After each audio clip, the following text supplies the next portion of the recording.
Regardez maintenant ce triste contraste entre ces tortues si belles sous l'eau et ce charnier des carapaces sur plusieurs mètres. Nous avons enquêté sur le braconnage de cet animal pourtant protégé sur la liste rouge des espèces menacées. La viande de tortue se vend très cher, bien plus que le bœuf par exemple. Nous partons à Mayotte avec Manon Debu et Julien Hérard. Là on voit il y a des morceaux de côte, d'épaule qui se baladent, la colonne vertébrale qui est encore présente. Il y a encore une odeur assez forte. Ces carcasses, dissimulées dans la végétation, sont les restes de tortues marines. Un cimetière de 90 carapaces, l'un des plus gros charniers découverts à Mayotte cette année. Il y en a des dizaines et des dizaines. À côté, il y a la même chose, c'est horrible. Les voir en vrai, avec leur vraie taille et tout rassemblé comme ça, tout en long, c'est impressionnant. Certaines ont pu peser jusqu'à 100 kilos avant d'être dépecées par des braconniers sur cette plage isolée.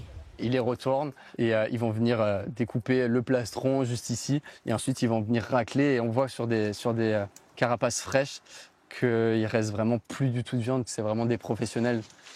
Au moins 350 carapaces sont retrouvées chaque année, dispersées sur l'archipel. Ici, la tortue est pourtant un emblème, une espèce protégée. Facile à observer, elle se nourrit d'herbiers marins. Sa présence est essentielle pour assurer l'équilibre du lagon. On a vraiment l'impression de nager avec elle, on est juste au-dessus. Il y a même des petits poissons qui se baladent au-dessus d'elle et qui les accrochent, donc c'est très sympa. Les braconniers sont attirés par leur viande. Un seul kilo de tortue se vendrait près de 60 €. Une chair atypique, considérée comme un mets délicat par certains habitants de l'île. Ça circule sur les réseaux sociaux, ça se voit partout, ils affichent partout et ils trouvent ça normal, ils le banalisent. Les témoignages d'acheteurs sont rares car ils risquent la prison. Un ancien consommateur a accepté de nous expliquer à visage caché pourquoi cette viande est convoitée.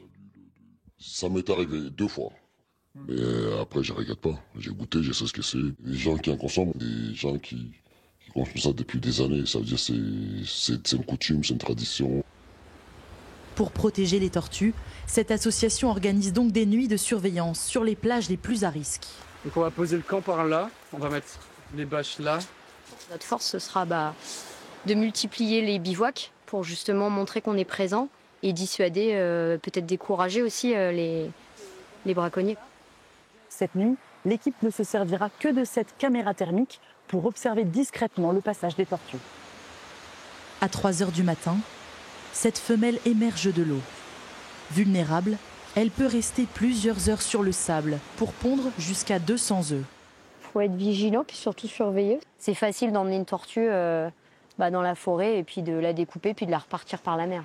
Ce soir-là, rien d'anormal, mais ces vidéos de silhouettes suspectes ont été filmées au cours d'autres nuits. Il y a 2 gants de pirogue juste là, tu peux mettre la lumière rouge. Cette année, 9 personnes ont été interpellées par l'Office français de la biodiversité et la gendarmerie maritime. Ce jour-là, 2 d'entre elles ont été jugées au tribunal de Mamoudzou. De l'ADN de tortue avait été retrouvé sur le t-shirt de l'un des 2 prévenus. Ces procès, de plus en plus nombreux, sont importants pour faire comprendre la mise en danger de ces espèces menacées. Ceux qui arrivent jusqu'à la justice ne représentent qu'une infime partie des actes de braconnage réels. Si la situation continue en ce sens, dans les 10 ans à venir, il n'y aura plus de tortues à Mayotte. C'est pas moi qui le dis, c'est la communauté scientifique. Les 2 braconniers ont été condamnés à 4 et 5 ans d'emprisonnement, dont 1 an avec sursis.